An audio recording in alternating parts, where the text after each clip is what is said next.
Salve, gente, tudo bem? Hoje nós estamos aqui nesse canal História, Canção e Análise para que nós então façamos uma análise sobre um tema muito importante para que nós nos situemos na perspectiva das ciências humanas, na perspectiva da sociologia no particular, na perspectiva da história, daquilo que toca a história e visando, portanto, atender você que é uma pessoa que busca se informar acerca das problemáticas que nos acometem, para você que está em processo de concurso esse de exame de pré-vestibular, ou do Exame Nacional do Ensino Médio, ou independente de qualquer coisa, para você que busca de fato um conhecimento mais amplo e uma situação daquilo que é importante para a nossa construção como cidadão social, como cidadão do Brasil e como uma pessoa que percebe o mundo. Hoje eu quero discutir com vocês aqui um conceito que é o conceito de minoria social. Esse conceito de minoria social, muito festejado, muito aventado, muito debatido, é um conceito que pertine à sociologia de maneira mais detida, mas que se esgarça por toda a área das ciências humanas e também para a construção do português, do código, das suas linguagens e suas tecnologias. E quando a gente fala de minoria social, é muito interessante que nós tenhamos em mente que esse conceito ele não se refere necessariamente a um conceito de minoria quantitativa. O nome minoria social está diretamente vinculado a uma concepção em que grupos se compõem como minoria à medida que a eles não é dado o direito de se contemplar dentro da gama daquilo que se estabelece como direitos a serem contemplados e que, em tese, deveriam acometer a maioria. Então, as minorias, portanto, são aqueles grupos que, por condição socioeconômica, ou de gênero, ou de etnia, ou de raça, ou de orientação sexual, eles não têm direitos, enquanto grupos sociais minoritários, àquilo que, em tese, a maioria teria direito, dentro de um Estado que contemplaria, portanto, direitos a todos os cidadãos, impede equidade, impede igualdade, percebe? Então, o conceito de minoria é um conceito muito caro à evolução do conceito de democracia na modernidade. Então, quando você pega esse conceito de democracia, conforme eu já trabalhei com vocês no outro vídeo que está postado também no nosso canal, você percebe que para a democracia, a concepção de isonomia dentro dessa democracia moderna, que se estabelece a partir da perspectiva de Rousseau, de Locke e dentro da organização dos poderes estabelecidos por Montesquieu, é uma democracia que está sempre no processo de construção. E isso assim o foi, inclusive na Grécia Antiga, em que o conceito de cidadania era um conceito restrito. O que nós temos que ter em mente, portanto, é que a universalização do conceito de cidadania redimensiona e reorienta o conceito daquilo que se entende como isonomia, porque traz para o bojo do conceito de isonomia a noção de equidade, ou seja, a ideia de que todos aqueles que são contemplados pela democracia, num Estado democrático de direito, eles têm, independente das suas diferenças, sejam elas de gênero, ou de condição étnica, ou de condição racial, ou de condição de renda, ou ainda de condição de orientação sexual, têm direitos a ter oportunidade e garantia de direitos em pé de igualdade, de acordo com aquilo que é estatuído no corpo constitucional de cada país, percebe? Então, o conceito de minoria, ele é um conceito muito caro, porque ele é um conceito que está diretamente vinculado a essa concepção, a concepção de que nós temos que, no Estado, assumir uma perspectiva de ampliar esta noção e possibilitar, portanto, com que as pessoas possam se integrar à sociedade dentro de um corpo de direitos em que oportunizem a esses que buscam esses direitos oportunidades equânimes para que eles possam se contemplar como cidadãos. Percebe? E é nesse sentido, portanto, que a democracia ela trabalha com o conceito de ampliação de direitos. O que nós temos que entender é que com a consagração da modernidade no século XIX e no século XX, novos atores sociais vão surgir. Então, quer dizer, a abolição da escravidão vai acontecer. As mulheres assumiram novos papéis. Entende? As pessoas de orientação sexual da comunidade LGBTQIA+, elas vão também assumir uma nova identidade. E esses grupos vão buscar ao longo do XIX, mas sobretudo ao longo do século XX, serem integrados como aqueles que de fato têm direitos que sejam contemplados, entende? E a terceira geração dos direitos humanos, que lida, né, com os direitos difusos, né, mas também com o direito à promoção da igualdade racial, de gênero e também de orientação sexual, constitui, portanto, a baliza universal tutelada pela ONU para que a luta das minorias se faça presente em cada Estado. E em cada Estado que constitua uma base liberal de direito e que, portanto, possibilite às pessoas uma concepção de que elas possam ser inseridas. Por isso que os corpos constitucionais, e aqui no Brasil não foge a regra, sobretudo no nosso artigo 5º, mas também ao longo de toda a Constituição, vai reconhecer o direito das minorias. Vai reconhecer, portanto, a equidade de oportunidades para contemplar o princípio da isonomia, a perspectiva de tratar os desigualmente de maneira desigual para atingir uma equação de igualdade, para que assim eles possam ter direitos que de fato os contemple como cidadãos, percebe? Então, assim, nesse sentido, a demanda do movimento feminista, a demanda do movimento da comunidade LGBTQIA+, a demanda do movimento negro ou as demandas desses movimentos, bem como dos povos indígenas, bem como daquelas pessoas que são de baixa renda, são demandas extremamente legítimas, porque elas são demandas que, de fato, nos possibilitam com que entendamos que esses estados buscam contemplar uma gama de direitos que não tão somente possibilite àqueles que são tidos como a maioria a realização dos mesmos, entende ou não? E entendendo que esses grupos todos os quais eu falei, se observarmos do ponto de vista quantitativo, eles constituem maioria, mas que muitas vezes, dentro da realização dos direitos, eles se posicionam como minoria, porque em tese e na prática, eles não têm direito àquilo que a maioria teria. E de maneira mais detida, eu gostaria de fazer algumas observações para vocês sobre o movimento feminista, sabe? Porque o movimento feminista, sem sombra de dúvida, é um movimento que reconhece nas mulheres o direito de participação e de realização como cidadã no mesmo compasso, na mesma noção de equidade a que se confere aos homens. Se você imaginar bem, o feminismo, para além disso, do ponto de vista conceitual, o feminismo é um movimento que busca contemplar socialmente as mulheres que, ao longo da história do Ocidente, foram subalternizadas, restritas ao espaço doméstico, dentro de uma concepção misógina, que muitas vezes, inclusive, é legitimada a partir de estatutos religiosos, entende? Agora, quando a modernidade consagra, a partir do século XVIII, onde nós temos o primeiro documento já na Revolução Francesa da Declaração dos Direitos da Mulher, e ao longo do XIX, com os movimentos sociais, e as mulheres buscando também uma noção de equidade, à medida que elas assumem uma função que vão para além do espaço doméstico, percebe? Eu costumo dizer sempre para o meu aluno, e digo para você, que as mudanças sociais e econômicas, elas impulsionam mudanças políticas. Veja que eu não estou necessariamente tomando a premissa marxista de que a infraestrutura socioeconômica determina a superestrutura política e ideológica.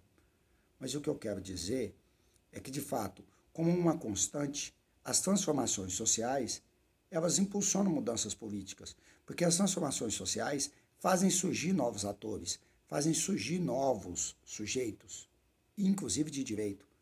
E na modernidade isso se faz presente. Então você percebe que lá nos Estados Unidos, já desde o século XIX, você tem o movimento das sufragistas, entende? E a Angela Davis trabalha isso assim com muita maestria no seu livro Mulheres, Raça e Classe, que na minha opinião é um clássico para discutir a inclusão do gênero, mas ao mesmo tempo também a interseccionalidade do gênero. Porque a Angela Davis, ela coloca inclusive aquela citação da Sojourner Truth, e que também a Bell Hooks trabalha com isso, naquele livro da Bell Hooks, fantástico, E Eu Não Sou Uma Mulher? Ou seja, nesse sentido, a Angela Davis ela traz essa premissa da Sojourner Truth, ou seja, e eu não sou uma mulher, porque ela estava se colocando com uma mulher, mas com uma mulher negra. Então, quer dizer, ali ela já estava colocando um problema muito sério no século XIX, na discussão da Conferência das Sufragistas Norte-Americanas, daquelas que buscavam o direito de voto. Ela estava colocando a questão de que, para além de observarmos o direito de voto, é necessário observarmos a condição de uma outra interseccionalidade, que é a mulher negra. Percebam ou não? E nesse sentido, portanto, é muito interessante como o movimento das sufragistas, daquelas que buscam o direito de voto para buscar uma equidade política, é um passo fundamental para que as mulheres tenham condições de eleger aquelas pessoas que vá ali se representar nas suas demandas de direitos. E aí, tanto a Belle Époque quanto, vamos dizer assim, a grande crise pela qual a Belle Époque passa, que é justamente também a Guerra Mundial, trouxe à tona esse novo sujeito, esse novo ator social, para além das fronteiras do espaço doméstico, chamado gênero feminino. E que com a Primeira Guerra Mundial, pelo papel que as mulheres desempenharam na Primeira Guerra Mundial, observando sobretudo o papel que elas desempenharam nos Estados Unidos, é quando o movimento feminista ele se empodera ainda mais para que as mulheres reivindicassem uma equidade de direitos políticos e pudesse, a partir daí, ter direito de voto.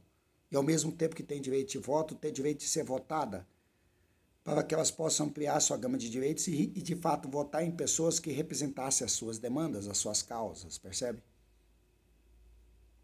Então, é muito interessante aqueles dois cartazes que eu quero crer que vocês conheçam, mas se não, sugiro que vocês pesquisem aí, dando um Google. Primeiro, de uma mulher que teve um papel atuante na Primeira Guerra Mundial, sabe? Ela se coloca como aquela que é importante para a guerra, porque ela segura a onda e porque ela trabalha no esforço de guerra. Mas na Segunda Guerra Mundial já é diferente, nós podemos fazer isso, percebe ou não? We can do it. Nós podemos fazer isso. Quer dizer, o empoderamento feminino, portanto, de uma Primeira para uma Segunda Guerra Mundial é fundamental. Por quê?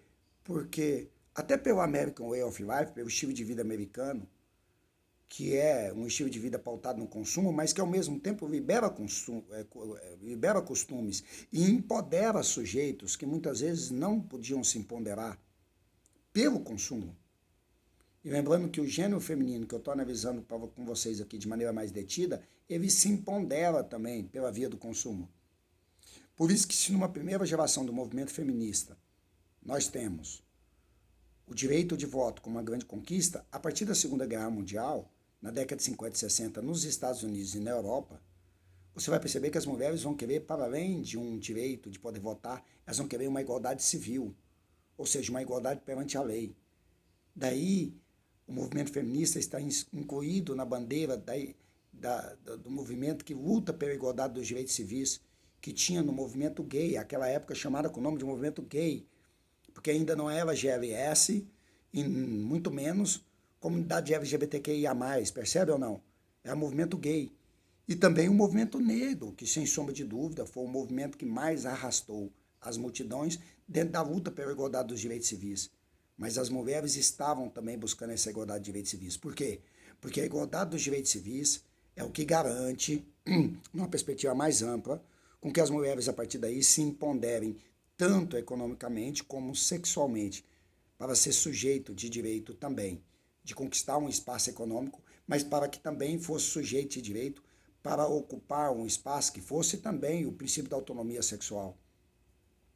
Perceba como essa evolução do papel da mulher, ampliando a sua noção de inclusão, ela vai estar diretamente ligada a uma produção do conhecimento. Por quê? Porque para além de uma Angela Davis, que também já está produzindo, uma Bell Hooks, que também já está produzindo, uma Michelle Anderson, que já está produzindo, você vai ter a Simone de Beauvoir também, falando sobre o segundo sexo, percebe ou não? Trabalhando a construção, portanto, do gênero a partir de uma noção sócio-histórica, que depois, inclusive, vai ser questionada pela Judith Butler, mas num outro momento eu coloco a perspectiva da Butler aqui para vocês, onde ela analisa isso na sua obra Problemas de Gênero, percebe? E aí, dentro dessa evolução histórica, portanto, nada mais legítimo de que as mulheres buscassem um espaço de atuação dentro da sociedade. Agora, é lógico que quando eu estou falando de história, mesmo que tomando como âmbito maior essa história chamada História do Ocidente, você tem temporalidades muito distintas. Então, a temporalidade dos Estados Unidos não é a do Brasil. O Brasil é um país que, nessas conquistas de direita, ele corre em caráter retardado. Porque o que se conquista nos Estados Unidos na década de 20, no Brasil só na década de 30, que é o direito de voto.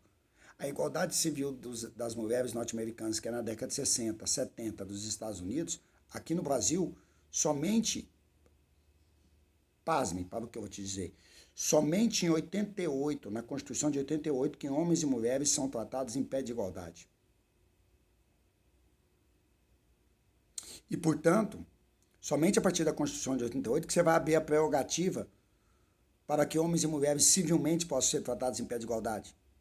Por isso você pega no Código Civil de 1916, que foi confeccionado pelo Clovis Bevilacqua, você repara que de fato a mulher não tinha o mesmo plano de tratamento equitativo tal qual o homem. Percebe ou não? Somente no Código Civil de 2002, repara, que mulheres e homens civilmente são tratados em pé de igualdade. Quando eu formei em Direito em 99.2, portanto, eu formei com base no Código do Clovis Bevilacqua de 1916, que entrou em vigor em 1917. E ainda que a Constituição tivesse garantido que homens e mulheres são iguais perante a lei, contudo ainda não houve o processo. Demorou 14 anos da Constituição até a promulgação do novo Código Civil. Então essas temporalidades fazem com que nós tenhamos lutas que se operam, ainda que comunicando, mas dentro de uma noção diferenciada, sacou? De tempo, de espaço. Então, nesse sentido, a luta pelo empoderamento feminino, ela não se faz de maneira equitativa em cada país. E a comunicação de um país com outro é fundamental, mas cada temporalidade e cada especificidade na construção histórica vinculada ao tradicionalismo de cada país é o que vai, de fato, determinar ou possibilitar com que esse movimento ele possa se enveredar como um movimento que seja, de fato, um movimento legítimo e que, portanto, consiga ampliar direitos e ampliar conquistas. Então, a luta continua, a luta está aí e o movimento feminista continua dando mostras de que tem muito a conquistar, ainda que já tenha conquistado muito, inclusive aqui no Brasil. Então, era essa a problematização que eu gostaria de ter feito a vocês aqui, nesse nosso vídeo sobre minorias, e em especial sobre uma evolução histórica do feminismo. Tá bom? Fica bem, grande abraço, grande beijo. Valeu!